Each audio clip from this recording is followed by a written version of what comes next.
And then we all got the flu. No, wait. I need to go back a step or two, don't I? Let's see.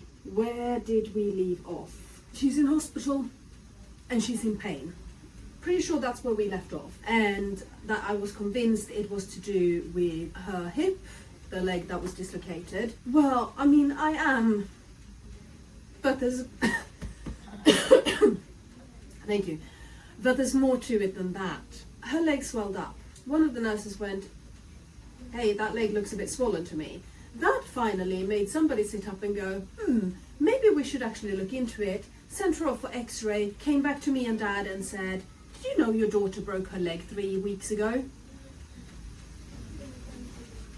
No, we didn't. This was not a comfortable thing to find out. Now, I have had doctors all over the place reassuring me that these kinds of fractures happen on children like Elin. They will keep happening on her because of her disability. She has got brittle bones. There is no sign of obvious trauma, of obvious injury.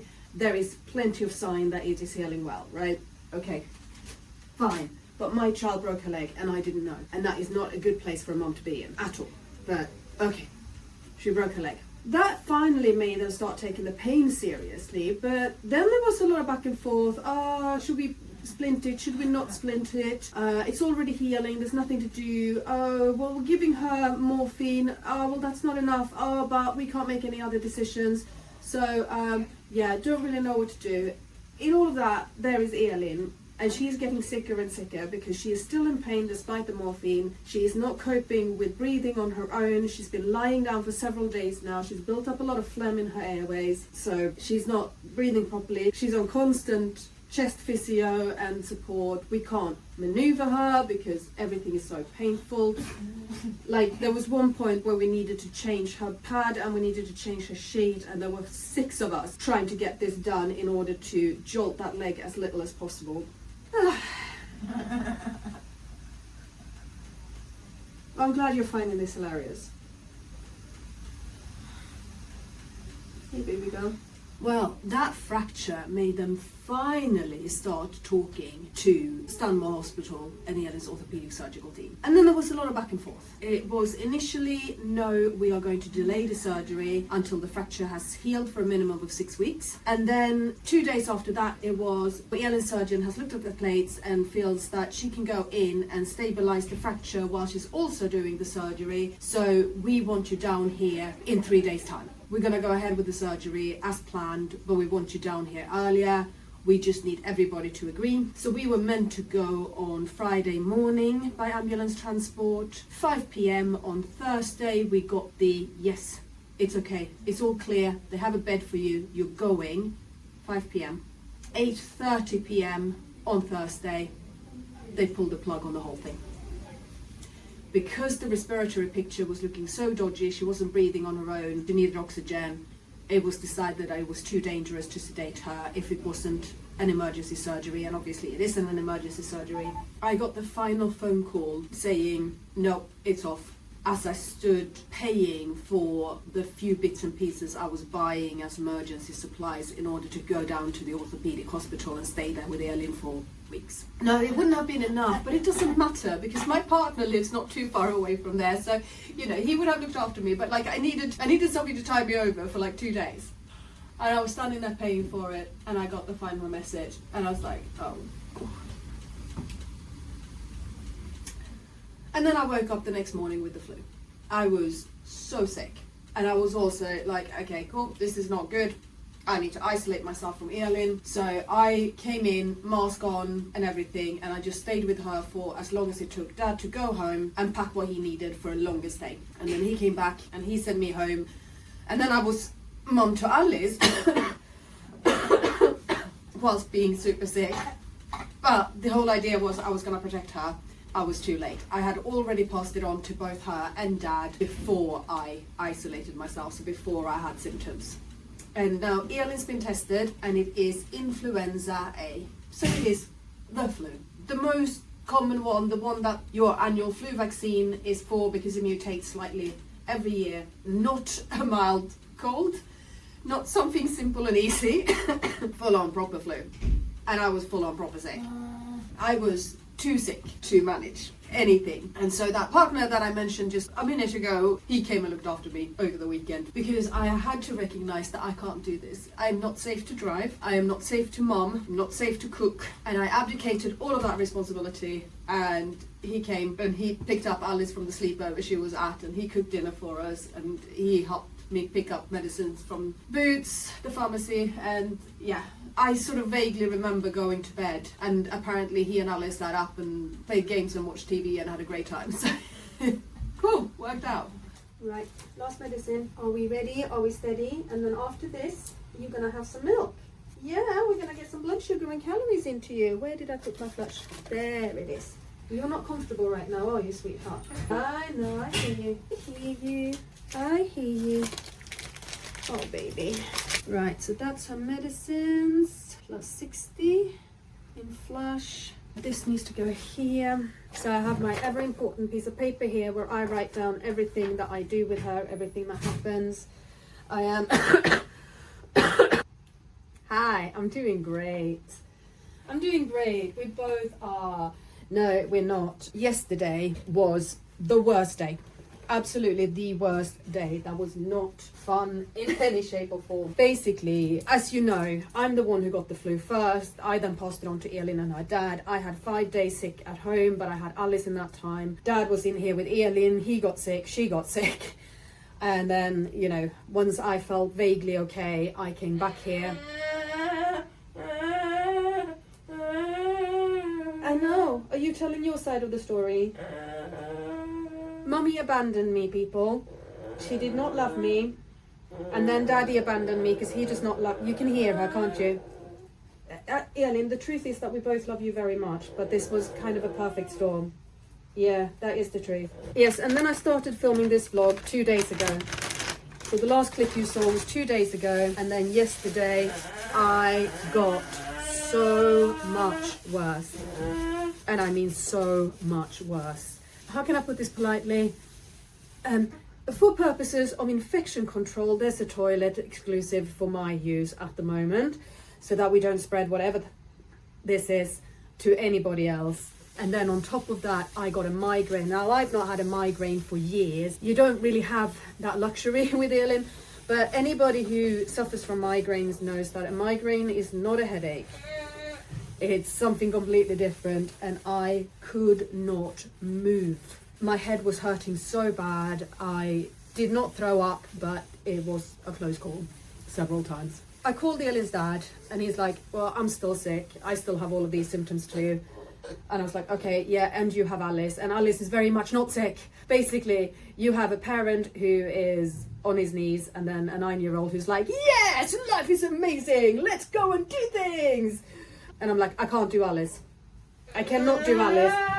I can't even do Elin, but I can be in her room so that if there is an emergency, I can press the button. And apart from that, I abdicated. And the nurses looked after Elin all day yesterday. I was in the room, and that was it.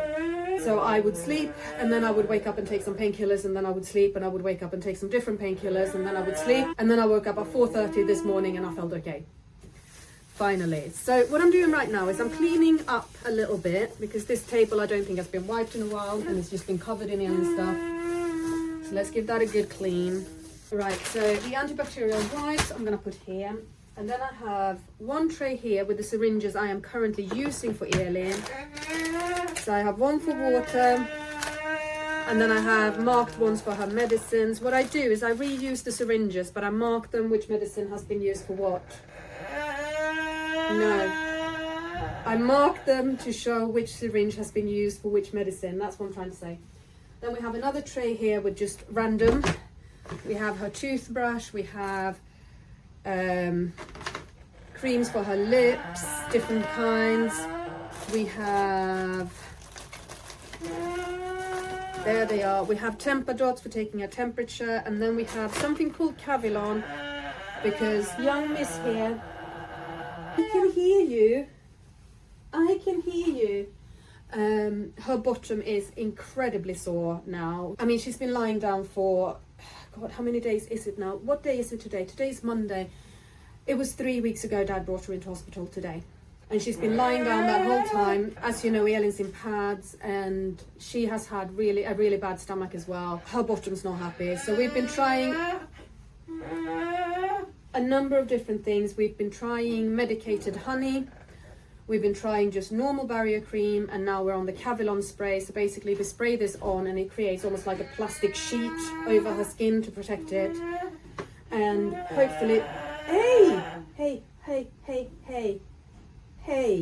hopefully today some antibiotic cream is going to arrive from the pharmacy.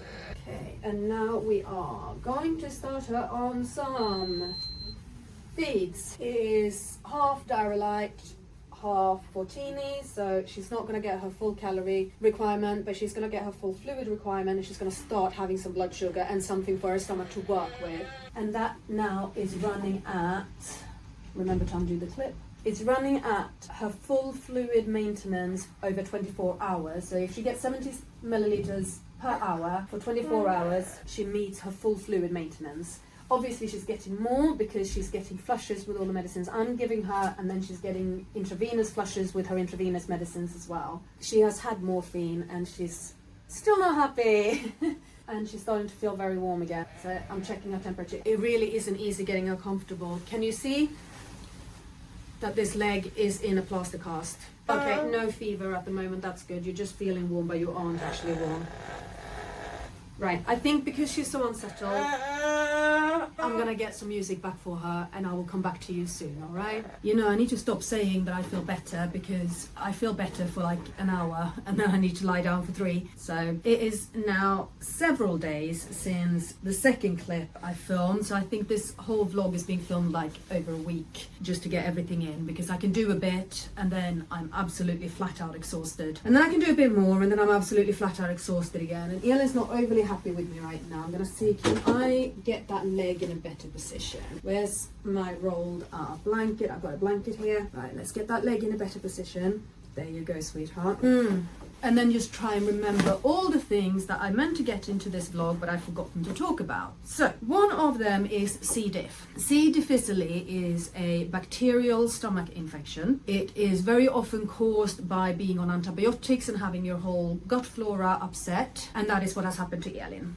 But C. diff is also incredibly contagious. It spreads through spores from the bowel movement, and I suspect that I have C. diff as well. Not sure yet, but I have sent off a sample to the lab. I rang my GP and they sorted it all out, so it went on the hospital system, and the lovely nurses here were able to print it out and send it off to the lab for me. They've been amazing at looking after not just Elin but also looking after me in this day. Yes, they have been, but you are number one. You're number one priority, aren't you? I feel like we can't catch a break, is what I really feel like. Especially Elin, you know, pain from the dislocation, breaking her leg, extreme pain from that, then getting the flu, then getting C. diff. It's not fair on her. She's been in hospital now for over 3 weeks. And both Dad and I have been sick for most of that time, and we are changing over. So he's coming in a few hours. Actually, in 1 hour, he's coming with Alice, so Alice gets to see her sister. Yeah, Alice is coming.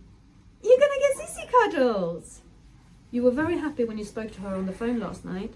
And I'm going to go home and be with Alice for a few days. I'm hoping that I'm going to be well enough to go back to work next week, and hoping that Elin's going to be well enough to come home soon. With the leg, it is healing really well. We have had another x-ray today, so that's part of why Elin is exhausted, is because she's gone down to x-ray today. But she did that, she coped really well. Very tired afterwards, needed another dose of morphine afterwards, but we have now stopped giving morphine every 6 hours, and instead we give it as and when needed, and she went for over 24 hours between her last 2 doses. So we are getting there. It's a long, hard road, this one, and it's still very unclear when Elin's going to be discharged, when the cast is going to come off, when the surgery is finally going to go ahead. Like, all of those things are completely and utterly up in the air. The C. diff has put a lot of spanners in the works because it is so contagious. She's being treated for it, and we're just going to have to wait and see, really. And right now, I am giving Elin a bit of baby food mixed with her Fortini. So this one's a lot thicker than what she's had before. And see if that helps her stomach settle a bit as well, because she's just had liquids. Liquids. Like, I feel seasick thinking about the amount of liquid sloshing around in Elin's tummy. So I'm wondering how seasick she feels. But she's not thrown up for days. She again has been like, we got her onto feeds and then she was sick all over the place, and then we took her off the feeds and then we got her onto the feeds and then she was sick all over the place. It's like, oh my god, how many times are we gonna have to do this? There's a screaming child on the ward, Eileen. She is too tired to care. Yesterday, she slept the whole day, she slept the whole night. I am, believe it or not, actually getting some sleep on this parent bed, but I am going to be very grateful to be in my own bed tonight. And I'm going to be really happy to see Alice, because it's been quite a long time now. And we're still fighting with social services and getting nowhere in terms of carer hours. And yes, I am going to write to my MP. I have really had enough. It's ridiculous that nobody seems to understand the level of needs that Elin has and that our family has. But that's where we are now. That was a big update. There was a lot I've been speaking about in this vlog because there's a lot that's been happening. And in the meantime, we've all just been really sick. You can see she's not on any oxygen, so that's a positive. She actually managed the flu without any oxygen. I'm not entirely sure how, but okay. And sorry, Duna. We're tired, people. We're tired, we're fed up. We all just want to feel a bit better. When I get Alice today, I'm gonna have to find enough energy to go and do a proper food shop and manage dinner with her. Apparently she is starting to feel quite sniffly and coughy now, so maybe she is about to get it. Just a lot later after all of us. So maybe I'm about to be home with a sick child, another sick child. Oh well, we're gonna have to see. Wait and see. There you go. That's your third syringe of baby rice with Fortini. See how that will sit with you. So I'm just gonna flush this through and say thank you for watching. Don't forget to subscribe, and we will come back with another update as and when my energy allows it. Bye.